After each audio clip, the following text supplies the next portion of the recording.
دیانتداری سے کہہ رہا ہوں، بطور انسان کمال انسان، اس کو دین کا کچھ پتہ نہیں ہے۔ نبی والے اخلاق لاؤ، تھوڑے سے باتوں سے دعوت پھیل جائے گی۔ دعوت کا مزاج لمبے بیان ہے ہی نہیں، یہ تو ہم اجمی لوگ لمبے لمبے بیان کرتے ہیں، 2.25 گھنٹے پر میں پہنچا ہوا ہوں۔ تو دعوت مختصر ہو، اخلاق بلند ہوں، تیر کی طرح اندر بات جائے گی۔ باتیں لمبی ہیں، اخلاق سے خالی ہیں، اوپر سے گزر جاتی۔ لوگوں کو محبت دو، پتہ نہیں کیا کیا ہیرے بکھرے پڑے۔ میری عامر خان سے ملاقات ہوئی، اللہ کی قسم بطور انسان کروڑوں میں ایک آدمی، کروڑوں میں۔ وہ مجھ سے کیا متاثر ہوتا جتنا میں اس سے متاثر ہوا۔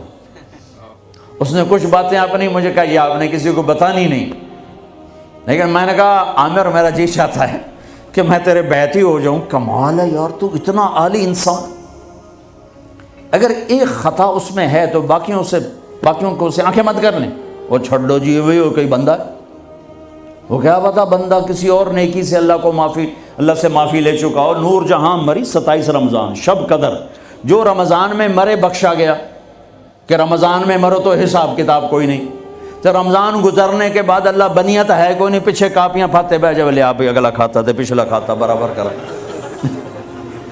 وہ تو کریم ہے، وہ رمضان میں مارتا ہی اس کا جس کو معاف کرنا ہو، اور وہ مری 27 رمضان شب قدر۔ میرے لوگ لو جی مولانا صاحب ویکھو جی نور جہاں 27 رمضان نو مر گئی، میں کہا اللہ تے کیس کر دے، اللہ تے مقدمہ کر دے۔ اس قدر تنقیدی مزاج اور اس قدر نفرت، کیا منہ دکھاؤ؟ تم ٹھیکیدار ہو، دھن رے دھنیے اپنی دھن، پرائی دھنی کا پاپ نہ بن، تیری روئی میں 4 بنولے، سب سے پہلے ان کو چن، تجھے کیوں فکر ہے اے گل، دلے صد چاک بلبل کی، اپنے پیرہن کے چاک تو پہلے رفو کر لے۔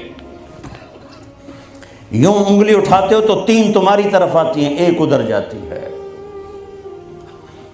امت میں صفات محبت دو، اتنی صفات والا انسان کہ میں آپ کو بتا نہیں سکتا، لیکن لوگ ایسے عجیب، میں مل کے نیچے اترا ہوں جی، پھر جی اس نے توبہ کر لی، جی اس نے جی پھر 4 مہینے کا ارادہ کر لیا، اس نے جی داڑھی رکھنے کی نیت کر لی۔ میں کہا 2 لتر میرے سرے سے مارو کہ میں انہوں ملیا کیا ہوں۔ ایسے بے وقوف، ایسے بے وقوف۔ عبداللہ بن مسعود رضی اللہ تعالیٰ عنہ سے ایک آدمی نے کہا، جی وہ جو نوجوان آپ کی مجلس میں بیٹھتا نا، آپ کا اس سے ذرا تعلق ہے، وہ شراب پیتا ہے، آپ اس کو نہ بٹھایا کریں۔ کہا اچھا، اس کی ایک کمی کی وجہ سے باقی خوبیوں سے محروم ہو جاؤں؟ اللہ نے کاؤنٹنگ رکھی ہے، پرفیکشن نہیں رکھی۔ اللہ نے کہا ہے 100 نمبر لوگے تو پاس کروں گا، اللہ نے کہا نیکیاں زیادہ ہوں گی گناہ تھوڑے ہوں گے، پاس کر دوں گا۔ میرے اپنے علاقے کا واقعہ، ایک زمیندار تھے بڑے، گالیاں بھی بہت دیتے تھے، ذکر بھی بہت کرتے تھے، یعنی یہ تو میں نے آپ نے سامنے دیکھا ہے، تو سی پڑھنا سبحان اللہ الحمد للہ، کسی نوکر اتھے نہیں پڑھنا، یعنی میں آنکھوں دیکھا بتا رہا ہوں۔ اس کا پھر دوبارہ دروشی پڑھنا، پھر وہ فوت ہو گئے۔ وہ خواب میں کسی کو ملے، اس نے باقاعدہ سوال کیا، میاں صاحب آپ تو گالیاں بہت نکالتے تھے، آپ کے ساتھ کیا ہوا؟ کہا اللہ نے میرا ذکر اور گالیاں تولی، میرا ذکر بڑھ گیا، بخشش ہو گئی۔ بھائیو قدر کرو، قدر کرو۔ میں آپ کو یعنی اندر کے دیانتداری سے کہہ رہا ہوں، بطور انسان کمال انسان، اس کو دین کا کچھ پتہ نہیں۔ حج پہ کیسے آ گئے؟ ماں نے کہا تھا، میں نے کہا تجھے کوئی گفٹ کرنا چاہتا ہوں، تو اماں نے کہا بیٹا مجھے گفٹ نہیں چاہیے، مجھے حج کرا دو۔ حج پہ چل پڑ۔ 8 عورتیں خدمت کے لیے ماں کی، 4 عورتیں ماں کی خدمت کے لیے، اور 8 نوکر ساتھ، پورے حج میں ماں کی ویل چیئر خود چلائی، کسی کو ہاتھ نہیں لگانے تھی۔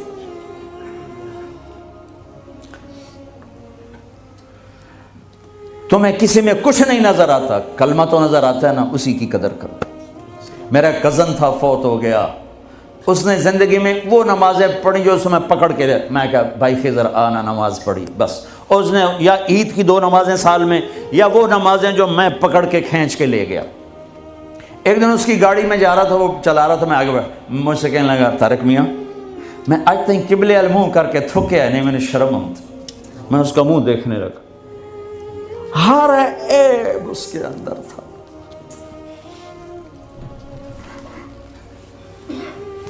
طارق میاں میں کدی قبلے المنہ کر کے تھکیا نہیں, میں نے شرم آتی. پتہ نہیں اللہ کو کون سی ادا کسی کی پسند آ جائے. عیب نہ دیکھا کرو, خوبیاں دیکھا کرو, اچھائیاں دیکھا کرو. محبت ایک جادو ہے, جادو سر چڑھ کے بولتا ہے. چپ رہنا سیکھو, چپ رہنا سیکھو. ایک واقعہ ہر جگہ سنایا, یعنی آخری بیان ہے اس سفر کا, اسی پر بیان ختم کروں گا. ہماری ایک دھوبن تھی ماسی شریفہ. ماسی شریفہ مشہور ہو گئی پورے برطانیہ سے. سن 85 میں مری تھی, ہمارے کپڑے دھوتی تھی. تو آ گئی میری بہن کے پاس, کہنے لگی بی بی اے میری نوما میرے نال بڑا لڑدیاں, لڑتی خود تھی, تو میں نے کوئی تلیز دے اس ساریاں میری نوکر بن جاؤں. دیکھو ایک بات بتا کے پھر یہ سنا, ساس سسر اور بہو یہ ایک انتہائی پینک پیدا کرنے والا رشتہ بن چکا ہے.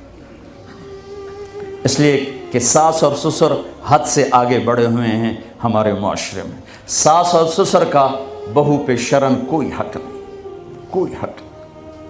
وہ پہلے سے ذہن بنا کے بیٹھے ہوتے ہیں, پتر دی شادی کرنی, سانو کو روٹی تک کھواوے, چاہ تک پیواوے.